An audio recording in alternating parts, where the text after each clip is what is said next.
見到自己，哦，有啲地，執翻個頭髮先。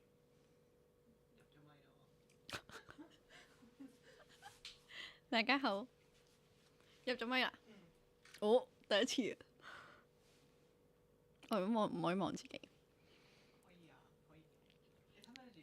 我睇到自己喎，我較細聲啲自己先，費事有 feedback。我發現 YouTube Live 始終都係同 IG Live 有啲唔同。大家好，大家好，11點半就要睇《安娜希斯堡》，大家聽到嗎？聽到嗎？聲音畫面有冇問題啊？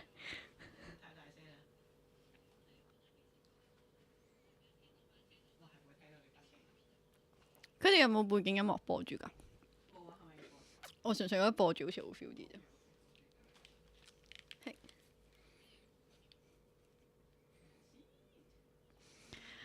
因為係第一次做呢一個嘅 music broadcast 啦，咁都迎來咗好多技術上面嘅挑戰，咁啊希望大家稍安毋躁，咁啊一次會比一次進步。咁啊因為我平時開 IG live 咧，咁我都一定會播住啲背景音樂喺底，咁我先覺得好似啱 feel 啲咁所以希望而家都係咁樣，因為始終係一個音樂嘅 broadcast。咁啊，喺揾緊播什麼嘅時候，有聲咯，係啦。咁就介紹下呢個新嘅節目啦。You can say broadcast or 哇，我係咁聽到自己講有啲奇怪，唔好意思。OK， 繼續。咁啊，介紹下呢個新嘅節目就係一個 music broadcast 啦。咁啊，我一直自己都好想去。其實我最主要我係想做 playlist 嘅。咁但係呢，就諗下，就咁喺 Spotify 度砌個 playlist 好似冇乜意思，即係大家未必 get 到我背後想表達嘅嗰個 vibe 啦、嗰個氣氛啦，或者嗰個情緒，形容緊啲乜嘢。咁我就喺度諗咁會唔會做一啲 broadcast 嘅節目，可能講解下我點解會揀呢啲歌作為一個 playlist 咧咁樣。咁所以嚟緊嘅成件事啦，就會係每逢星期五晚嘅11點半啦，可能有變嘅嚇，都係純粹係我哋可能 run 一段時間，睇下有啲乜嘢要改進，咁我哋會改進啦。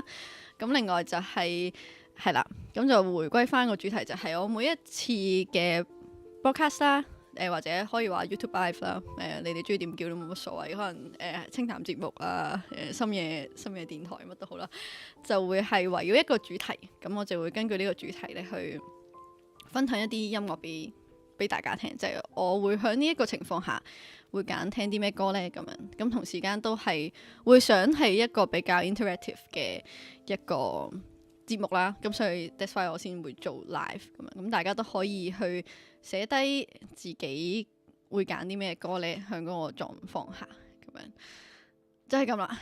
哇，原來一個人學識個節目都有啲大壓力。shout out 所有我嘅 DJ 朋友們，OK 一啲太 high。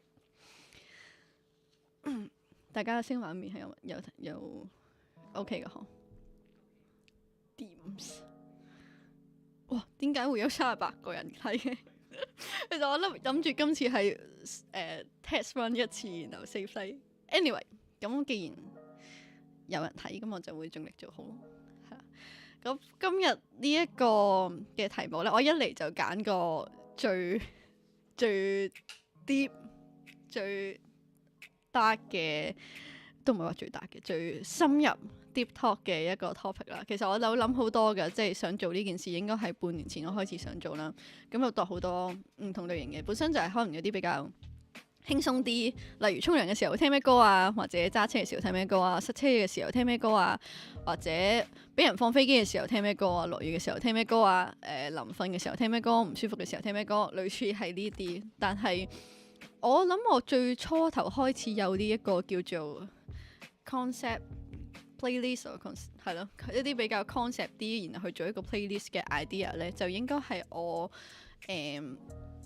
2年前到啦，可能2022年嘅時候咧，我記得我去一個好好嘅朋友/好勁嘅 music producer 嘅屋企/which 係買 L 係一個我會話喺音樂上同埋喺人生上都係幫咗我好多，亦都教識咗我好多嘢嘅一個朋友啦。咁我記得嗰陣時我係處於一個好迷茫嘅階段啦。咁啊，身心靈都十分迷茫，即係基本上我都經常都有一個諗法，就係唔知點解我要做呢啲嘢咯，即係點解我要去做呢一個行業啦？點解我要去take in 好多一啲嘅經歷啊，或者各樣嘢？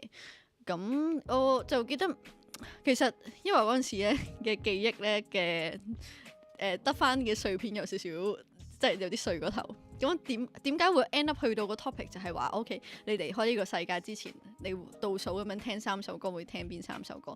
我唔記得咗 end up 點解會去到呢一個嘅討論。咁但係嗰次嘅討論係令到我就經常去諗一啲係，其實每一個人揀嗰3首歌，其實嗰個即係當然可能 as 我哋嗰陣時就係成班音樂人去傾咧，就會可能會講到關於音樂嘅部分啦。但係其實好多時候你去到呢一個 moment，你會揀嘅嗰3首歌，相信嗰個意義係比哇嗰首歌個 chord progression 好勁啊，係更加重大嘅咁樣，即係咁啦。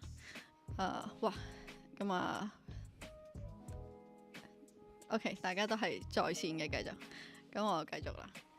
咁啊，迎來係啦。咁首先我覺得可以講，即係譬如我講3首歌，我諗可能有啲人可能有啲 confuse 啊。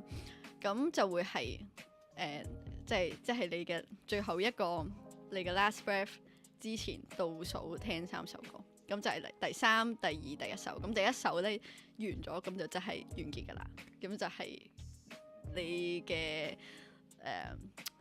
今次嘅人生體驗完結嘅嗰一個 moment 啦。咁所以係咁樣選擇啦，3、2、1咁樣。咁亦都會3、2、1咁樣講解我自己嘅 choice。咁可以喺呢度，我覺得可以俾大家10秒思考下，你會揀啲咩？我先再講我嘅 choice。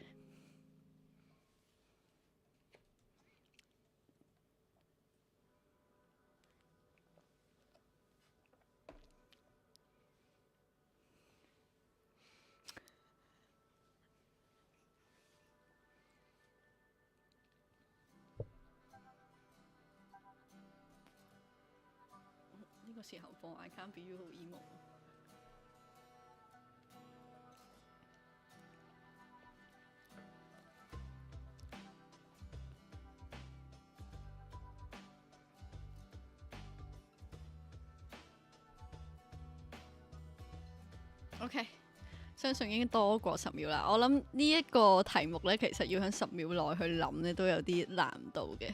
即使喺我而家正在我鏡頭前方嘅 Louis 小姐呢，由我上次去韓國嘅旅行問佢，去到而家都仲未答到我。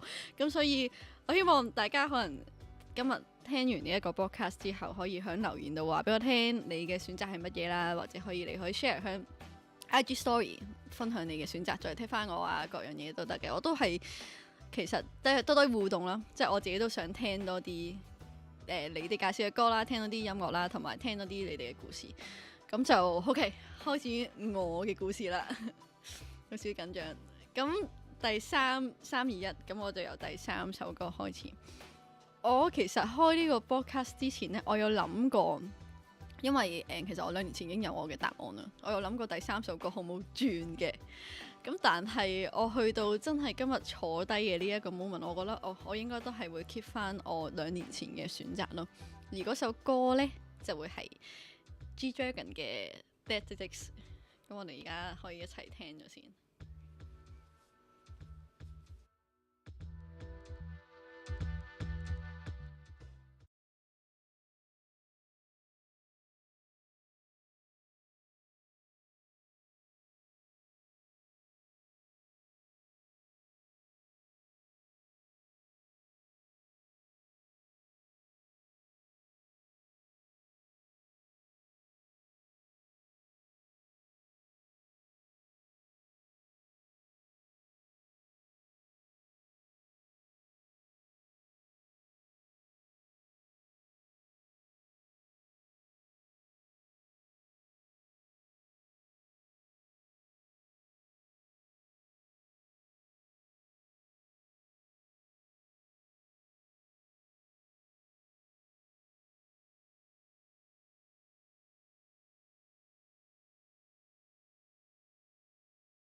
Hello，我已經見到有阿 Wayne 嘅答案，係不過我一陣間先再觀摩。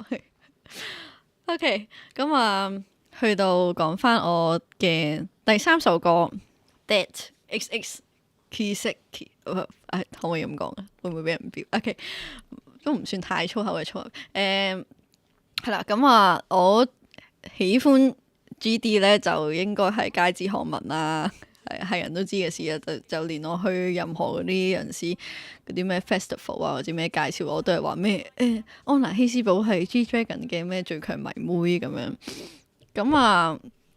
我點解會揀呢一首歌呢？其實就係我覺得呢一首歌係我嘅生命嘅開始啊！呢個好似講得有少少大，但係我諗我係嗰陣時聽咗呢首歌嘅時候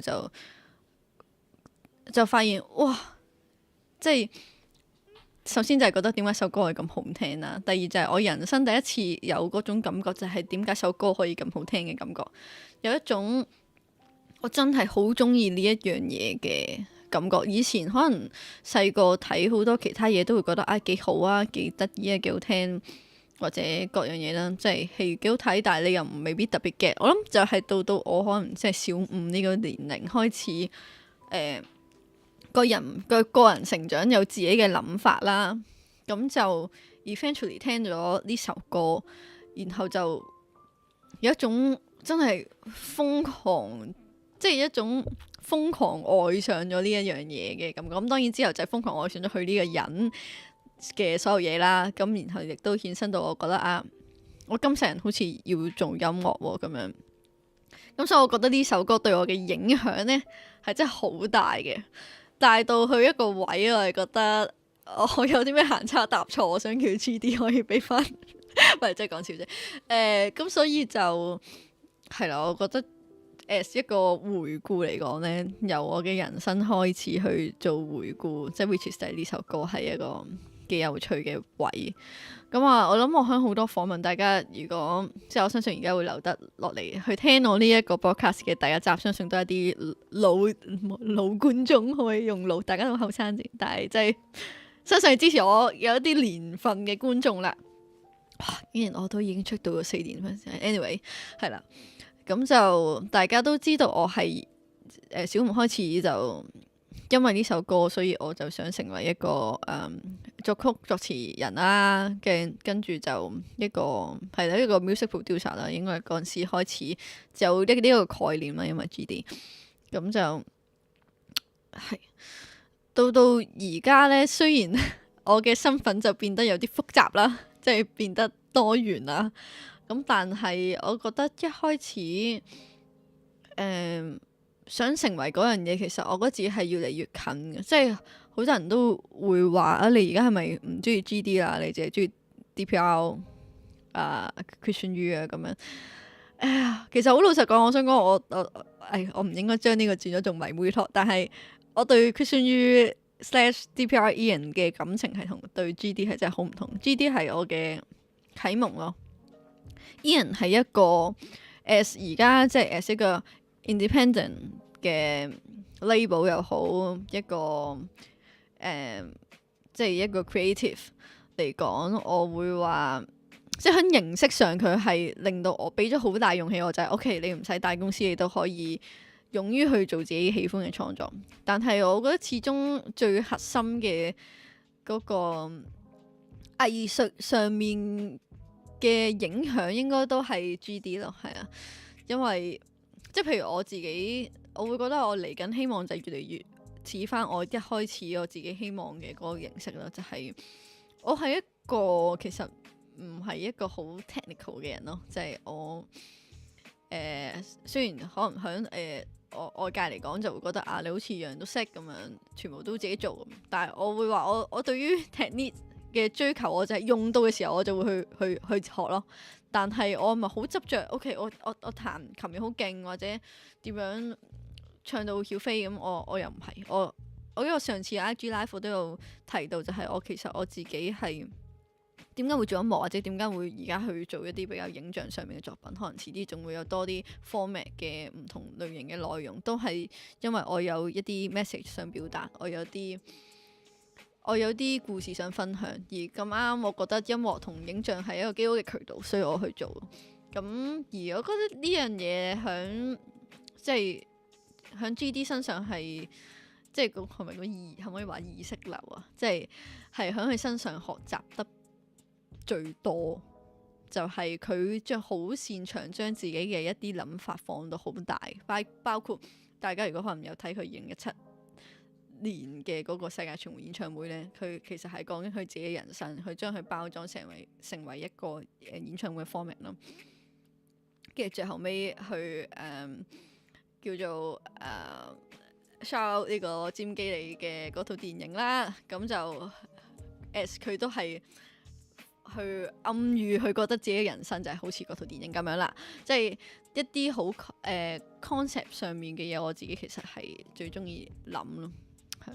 咁所以我會話係啦，我嘅啟蒙大師係我嘅啟蒙啊，係 GD 呢樣嘢係一定唔會變嘅，而冇話變唔變心呢樣嘢係啊，即係完全兩樣嘢嚟嘅係啦。咁當然我之前都有話 GD 叫 GD 做老公嘅，但係邊個追星嘅唔叫做老公㗎？即係如果唔係咁樣就唔係追星啦，係嘛？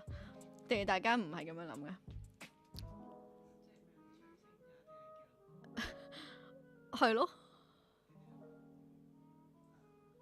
哦，原來得我係咁。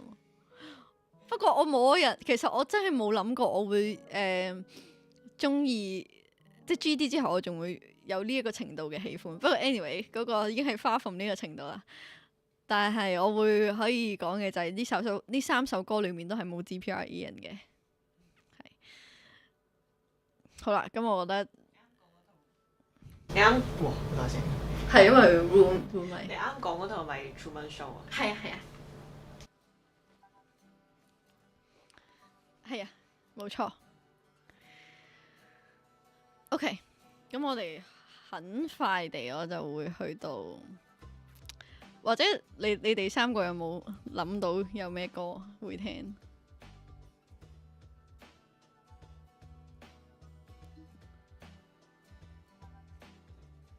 哇，其實可能真係過於沉重呢個。都唔係嘅，我近排終於睇咗一次 Bohemian Rhapsody。哦，OK。跟住我就覺得 Bohemian Rhapsody 可能其中一首，但係其餘嗰兩首我都諗唔到。啊！我諗如果我以前呢個都會係一個 choice。Fun fact，我睇呢個 Bohemian Rhapsody 我係由頭喊到尾，大家唔好問我點解喊，但係總之我真係由頭喊到尾。係咪啊？唔知點解我真係好 feel 套戲嗰想當年去上嘅時候，我諗而家就應該可能冇咗嗰個感覺啦，因為我對於對於呢個演藝嘅路線同埋 industry 比起以前冇咁夢幻，好多嘢都了解清楚過後就唔同咗。OK， 好快就去到第二首，哇！第二首就呢個真係比較 indie 少少，可唔可以咁講啊？即係或者冇咁多人識啦。但係我響 IG story 應該係 share 過無數次，咁就係 G.U 嘅 Greed。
耶！好似每次聽完呢首歌都唔係 emo 嘅，都會有種內心嘅平靜。即係好多時候我臨瞓咧，我都幾中意聽呢首歌，或者沖涼都幾中意，即係就係想有一個 peace of mind 嘅時候，我就會聽呢首歌。咁啊，講到呢首歌，我諗我會揀呢首歌咧，咁有幾種原因啦。第一就係我自己本身好中意呢類嘅 smooth jazz，即係60年代如果係大家可能冇咁留意，可能咩 Selma 嗰啲就係Chet Baker 嗰類型嘅歌啦嚇，我好中意呢類型嘅歌。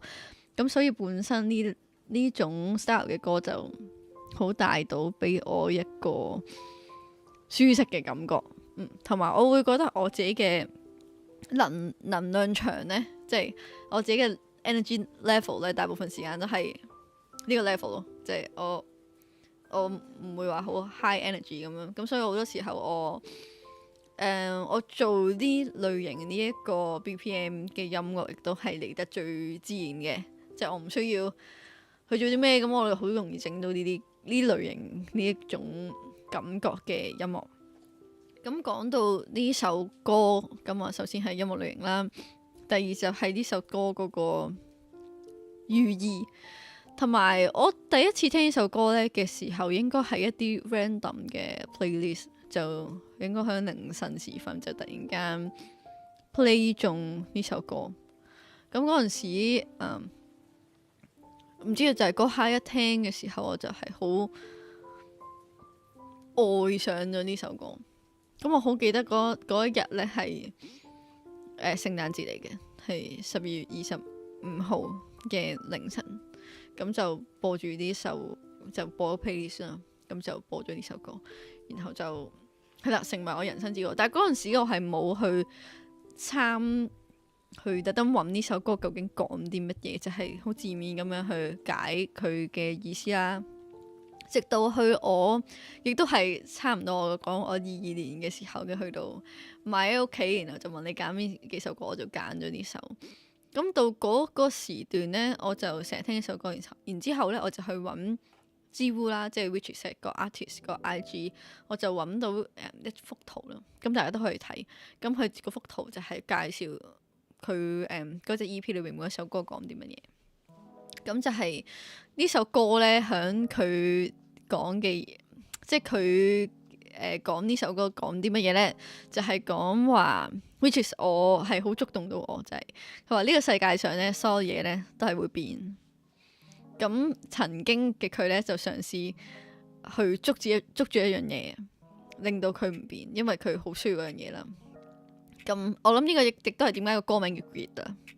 咁但係當你好嘗試去捉緊一樣嘢嘅時候，其實都係冇用，因為嗰樣嘢都係會變噶嘛。咁 end up 咧，佢就諗通咗啦，就係呢個世界上如果所有嘢都會變係一個定律嘅話，咁唯一不變就係所有嘢都會變。咁佢最後尾嘅決定就係希望同你一齊變啦。即係我諗 in terms of 你咧，咁可能佢首歌裏面就係佢嘅 lover 啦。咁我係覺得呢個sorry。呢樣嘢係好 romantic 嘅，對我嚟講，我諗都 kind of 係我嘅愛情觀，但係或者都唔淨止係愛情觀，我諗我對所有人嘅 relationship 我都希望係咁樣，就係同人一齊變，某程度上即係 which is 係同人一齊成長，呢樣嘢係好浪漫。我覺得無論係朋友啦，或者屋企人啦，或者係在座嘅聽眾啦，其實你哋都真係同我一齊成長，由我初流出成4 years found 我都唔知出緊啲乜鬼嘅時候，到而家我覺得還可以。咁呢個都係首歌裏面嘅一種咯。咁啊，而回歸翻今日嘅主題呢，我就會覺得即係人生都可以話辛苦呢。我會覺得人生係 kind of like bittersweet。如果呢首歌係有一種咁樣嘅感覺，但係我覺得 at the end 佢係 sweet 嘅，但係初頭佢係有少少一啲複雜啲嘅情感，我覺得係幾係人生嘅味道啊！又諗翻起想當年 DSE 呢個第九味人生，究竟第九味係咩呢？咁啊，可能如果我而家去答嗰條題目，可能就會寫呢首歌個歌名落去啦。但我真係好好奇有冇人係嗰屆嘅 DSE 考生？如果有嘅話，可唔可以留言你嘅答案落去？係啊，久未人生，好耐啦，應該唔早過我阿哥嗰屆。哇2014年嘅 DSE 考生， 2014年唔係 DSE 啊嘛？唔係2014年，係啊。 12年開始考 DSE。哦，哇！咁就係啦。如果有嘅話，大家請留言你嘅答案，因為係咯。如果我呢個節目係吃播嘅話，可能就係久未人生啊嘛，即係介紹。因為我即係同大家分享多啲，就係點解呢一個叫做離開世界之前聽3首歌會成為第一集嘅 topic 呢？係因為我早一個月在與朋友在韓國嘅時候都有傾到呢一樣嘢。咁啊，佢哋就未諗到歌啦，但係就提出就係話食物呵，即係離開個世界之前會想食啲乜嘢。咁可能如果我開一個吃播節目，就呢個都係第一集。但我未諗到，因為我對於食係有少少冇乜要求，我都唔知。但係我應該咁諗咯。咁有冇啲咩係你會想喺最後一秒食呢樣嘢去 celebrate 你嘅人生，或者 celebrate 一啲 collective memory 咁？食因為咧，我覺得呢度開始講到一啲比較價值觀上嘅層面咧，即係其實我雖然我都中意食嘅，同我工作嘅人都好清楚，就係永遠都做到下嘢又話食啦，之後未做嘢又話食啦，咁做完嘢一定食啦。咁但係其實我諗呢一個題目，我一諗呢，我就會其實我喺度諗我同邊個食咯。係啊，所以我發現我中意食嘢，但係其實個內容係又唔係好緊要，即係睇下同邊個食，好似有少少 warm。係因為我係話我自己咧飲食上面咧，即係好似有少少離題，但係我都想講埋，我喺飲食上面有個習慣，咁大家都我身邊人都好清楚，就係我每次去一間餐廳，好中意試服。我每次去壽司郎，我都要揀一件我未食過嘅壽司試服，咁就當然瀨嘢，梗係我自己俾錢啦。但係係啦，尤其是去旅行呢，都一定會啦。大家譬如去日本呢，一定會去佢哋便利店試服咯。但我講真，日本嘅嘢飲點解好似支都一樣味，都係嗰個益多勁甜嗰種味。OK。回歸呢個正傳啦，咁就哇！我發現我都幾多廢話。OK， 就好快就到呢個我嘅第一首歌。咁我第一首歌呢，就係有少少長，然後係啦，我諗我哋聽過，咁就係 Daft Punk 嘅 Touch。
Hello，안녕하세요。잘 지내세요？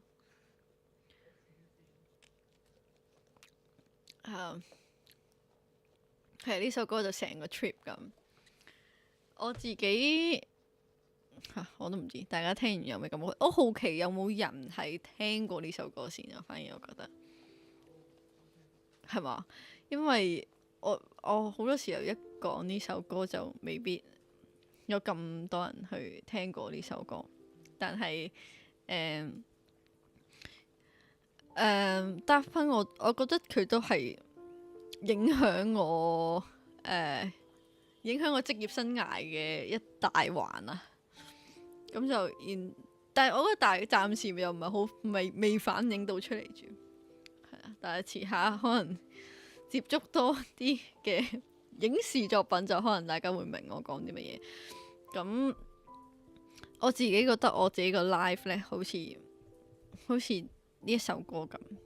咁啊，呢首歌冇一個以我所知，我都有做過少少 research 啊，冇一個叫做最 official 嘅説法 of 呢首歌究竟講啲乜嘢。咁但係 as Daft Punk 啦，大家都知係兩個戴住頭盔嘅機械人啦。咁佢哋就講話，即係都有一個説法，就係講首歌就係講佢前身係即係佢本身係人，之後佢變咗個機械人。咁呢首歌就講佢即係俾人 touch 過之後，佢嗰啲 memories 就 came back， 然之後就啲感覺再翻嚟咁樣。咁類似係一個咁樣，但係反而我自己好細個嘅時候聽呢首歌嘅時候，真係好細個，因為大家知有啲歷史啦。我自己聽首歌，因為我不嬲都係一個影像行先嘅人啦，所以聽歌永遠都會諗畫面。咁我聽呢首歌呢，反而我係調翻轉嘅，就係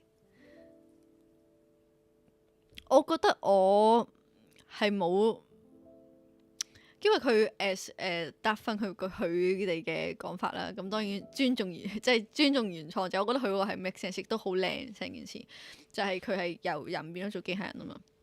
但係我自己就覺得呢首歌係似。即係我自己聽嘅時候，我幻想嘅畫面同埋幻想嘅感覺就係我係一個機械人，然後我俾人即係 like touch，我接觸咗人類，我接觸咗感情，我有咗交流，我有咗各樣嘢嘅時候，我 came alive 咗，即係我有咗個覺性嘅咁樣嘢。咁我自己係成日都係用呢一個角度去 FF， 因為我覺得不過呢個就唔同人有唔同價值觀啦。但係對於我自己嚟講，我覺得人生係嚟體驗嘅啫，就 that's it 啦。咁所以 before that， 我覺得一出世嘅時候，其實我就好似一個機械人咁咯，即係我有生存嘅能力，我有好多先天性帶嚟嘅嘢，但係嗰種感受係一定係經過歲月同埋經歷，你先會有某一啲感覺。即係譬如細個咧，成日都會唔 get 咧，啲人話咩大個先知，大個先知，但係有啲嘢原來真係大個先知咯。即係大個嘅喜怒哀樂咧，都係會多咗好多百分比。咁呢個就係我對呢首歌嘅感覺。而我好記得嗰陣時咧，我同我哥講話，我最後尾嗰首我會揀呢首啦。佢就好似問我，因為佢歌詞就係I need something more, I need something more。佢話就係你咪要更多嘅嘢，跟住我就陷入咗沉思啦。因為我成首歌嘅歌詞都好重，我都好 make sense，即係 as 我係一個機械人，我嚟到呢個人生我體驗之後完結咗。而我最後尾嗰兩句係咪真係 I need something more？跟住我諗緊係咪咧？我到而家冇呢個答案，但我會話我係一個幾 ambitious 嘅人，但係就我諗去到最後一刻，其實真係冇嘢可以帶走，除咗你嘅情感同埋記憶之外，我比較係呢一個睇法多啲咯，而唔係我會覺得係咪死後空間我又會上咗天堂啊？然之後各式各樣嘅咩極樂世界咁呢啲嘢咧，我又好似冇呢個 FF，但係就係一個咁樣一回事。我會話，如果我早2年前去做呢個 podcast 咧，我會覺得係我會多啲嘢講。其實老實講，但係我諗而家咧好多嘢都睇開咗咧，我就覺得唉，其實真係冇咁多嘢啦。係1 1 2 2，開心開心，開心唔開心，想做就做，唔想做就唔做咁樣。咁可能我結論，我會話點解我會揀呢首歌 as 咗一首歌呢？係可能係因為呢首歌比較長啦。咁啊，咁留多幾分鐘先，爽多幾下，咁啊先至離開。咁呢個都係一樣嘢嚟嘅。因為我有問過一啲可能唔中意聽 classical 嘅朋友啦，咁佢哋就可能會揀首 Mahler 啦。咁啊嚇，哇！咁啊爽多個幾兩個鐘，咁佢都冇錯嘅。咁所以大家可能長度都係一個 length。咁如果你揀 New Jeans 嗰首 Get Up 咧，咁就得翻20幾秒啦，即係好遺憾咁告訴你，你已經得翻 OK。好啦，就唔好 OK。講完笑啦。咁啊，係啦，今日新報道咁啊，初嘗試呢個 YouTube Live/Music Broadcast。啦，咁啊，希望大家都聽得開心啊！我諗最主要其實真係互動啦，同交流啦，呢個係我自己最想呢件做呢個 broadcast 發生嘅事。咁所以我見到 chat room 都有，係咪有 connection 問題？OK， 好似翻來啦。咁我見到 chat room 都有人打低咗佢哋嘅 choice 啦，咁你哋可以。我唔記得咗係咪之後 upload 翻會冇咗㗎？哦，係啊，我覺得呢個可以再講，但係我覺得大家可以喺 comment 度打低你哋嘅 choice 啦，咁我就可能會集合埋啦，我就擺入一個 playlist 去 share 俾出去啦，咁大家就可以互相聽到唔同人嘅選擇，同埋聽到啲歌。最主要其實我做呢樣嘢都係想大家聽到啲歌，我覺得。成日喺 thread 度見到好多批評啊，好多嘢，其實我覺得大家係聽唔夠多歌。咁呢樣有幾樣嘢嘅，即係唔係話大家見識唔夠多，而係差嘅都仲有啲更差嘅。咁同時有好多好好噶嘛。咁既然有咁多好好嘅選擇同埋符合你嘅興趣，咁點解你要將你嘅時間放喺一啲你自己唔喜歡嘅嘢度呢？咁我覺得你既然覺得勁嘅嘢，咁我覺得就 share 啦。咁就希望大家聽啲歌飲啖橙汁先。咁另外就係頭先佢講到 upload 片，我都而家去諗緊點樣可以將呢啲 broadcast 咁樣去直接 upload 翻上YouTube 俾大家可以之後再次收看，或者未能夠睇 live 嘅朋友仔可以再睇一次。咁因為有啲版權上面嘅問題啦，但我覺得其實 besides 版權問題咧，我自己無論 cut 唔 cut 走我去聽歌嗰段咧，其實我會覺得。因為我嗰日其實有諗過呢件事，就係其實 cut 走咧有一個好處就係我唔知大家同唔同一樣，但我好多時候我聽 broadcast 咧，啲人介紹一首歌，或者你聽 radio 介紹一首歌。OK， 今日安娜希斯堡出咗首新歌，差啲講咗我嚟緊首歌名添。新歌 I Can't Be You 咁樣，你聽完就過噶啦。但係如果我要你撳入條 link 度再去聽嘅話呢，咁你可能真係會 click 入入咗 Spotify， 你 save 低咗，你有嗰個瀏覽嗰樣嘢，咁你係真係會去聽咯。咁我諗最主要我都係呢一個嘅節目都係想做到呢樣嘢，就係大家真係時候會去聽。咁實際點操作呢？我都仲在實驗進行中嘅。希望大家都支持啦，最好就係支持 live 嘅。咁但係我都可能會照版咁樣再 upload 翻上去啦，或者可能 leave 一啲 link， 咁大家聽到我講解嘅內容，然後就 link 去個音樂度啦。咁希望大家會 save 低啦。另外 playlist 咧，我都會向 IG 度分享翻我介紹我嘅歌同埋大家嘅 choice 嘅。跟住仲有啲乜嘢呢？係啦，咁就係咯。咁同埋我今日見係第一個 broadcast 啦，其實都想講少少 podcast 以外嘅嘢咧，因為相信呢度都係啲舊觀眾、老觀眾，冇錯。咁就大家可能要話我近排發生啲咩事啦，咁啊又改 channel 名啦，又呢路路咁樣，咁啊其實我會話我迎來我嘅人生新開始啦，可唔可以咁講啊？不過我幾時都新開始緊嘅，每天都是新開始，就激到上一秒嘅自己。咁嚟緊，因為for Now I See You 啦，咁呢個 project 就係上年，即係其實 officially 就今年年頭開始。咁 Now I See You 係一個故仔啊，咁其實一個故仔音樂能夠講解到嘅嘢實在太少，咁就需要好多影像上面嘅 content 或者好多可能甚至係 behind the scenes 去交代我成件事係點樣。咁其實雖則話就係故仔啦，咁其實佢係我嘅個人嘅經歷啦，咁亦都係我自己好想做嘅 aesthetic。咁我想做更多嘅 content。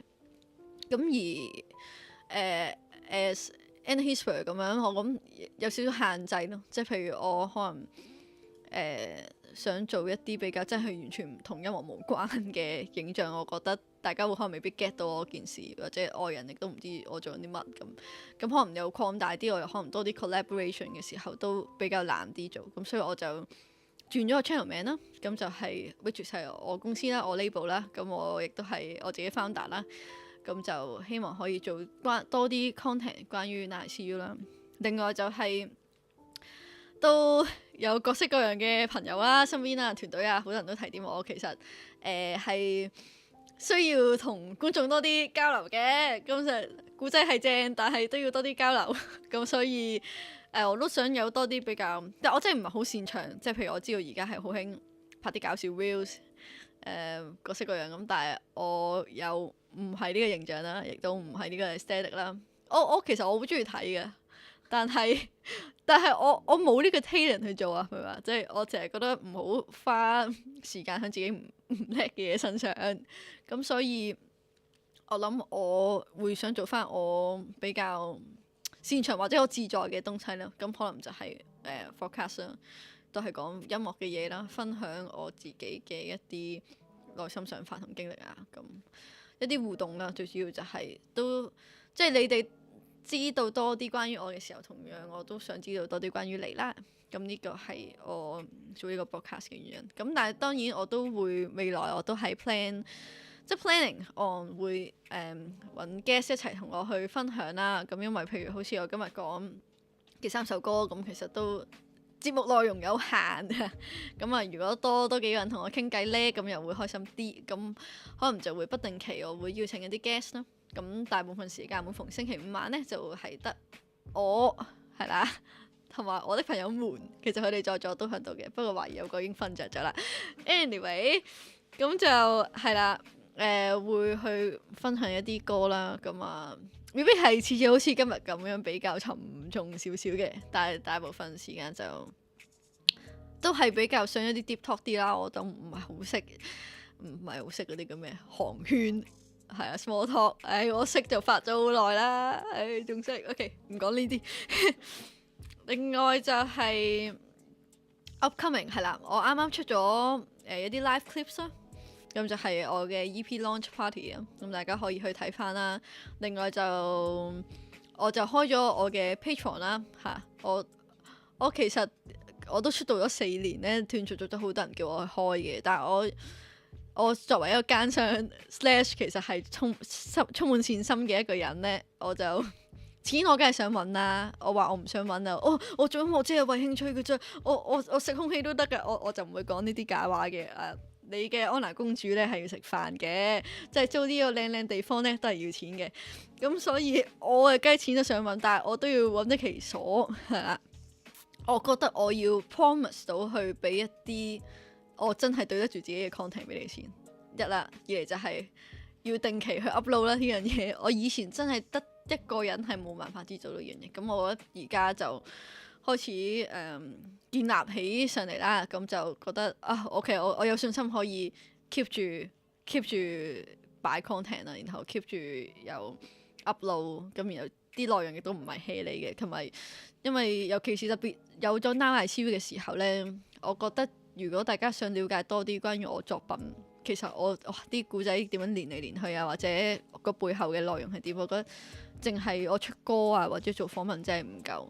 咁但係我又覺得我係咁不停咁樣喺 IG 度講呢，又未必係個個感興趣。可能有啲人其實真係好想輕鬆鬆聽我啲歌，或者可能中意聽我講唔得粗口咧，即係中意聽我鳩噏咁樣。可能好多人係淨係想咁樣，咁我去逼佢同佢講話，喂，其實我個 VFX 點整咁，我又覺得有啲難為咗佢嘅。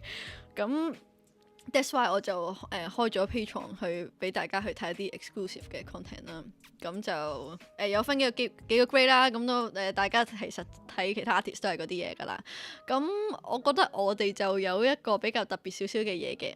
咁啊就係咁頭嗰啲都我諗同其他人差唔多，就都係可以睇一啲 exclusive 嘅音樂啦、song file 啦、片啦、相啦、各樣嘢啦。咁就去到應該係比較後嗰兩個 plan 啊，應該係咁就會係我會希望可以舉辦一啲真係 exclusive 嘅 event， 一啲